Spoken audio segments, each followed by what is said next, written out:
Një konflikt pronësie i nisur mes dy familjeve fqinje me njëra tjetrën në Has, përfundoi me një viktimë dhe 2 të plagosur. Ngjarja e rëndë ndodhi në fshatin Plak, ku 41 vjeçari Ylber Jaku dyshohet se ekzekutoi me armë zjarri 34 vjeçarin Rishit Sallahu.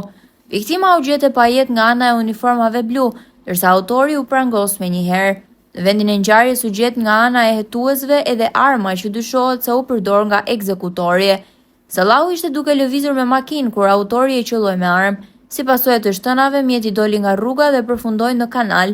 Ndërkohë 34 vjeçari ndërroi jetë në vend. Mësohet se autori Ylber Jaku jetonte në Britani dhe ishte kthyer këtë të mërkurë ku dhe organizoi atentatin në drejtim të fqinjit të tij. Konflikti mes dy fiseve nisi 2 ditë më parë, ku vajza 21 vjeçare e familjes Sallahu, motra e viktimës, sulmoi dhe dhunoi me sende të forta prindërit e autorit. Çifti bashkëshortëve të moshës 65 dhe 60 vjeç u dërguan drejt spitalit për ndihmë mjekësore. Shkak u bë një pronë për të cilën të dyja familjet, sipas banorëve të fshatit, prej vitesh pretendonin autorsinë. Ndërsa vajza 21 vjeçare Artiola Sallahu u arrestua për veprat penale plagosje e rëndë me dashje dhe plagosje e lehtë me dashje.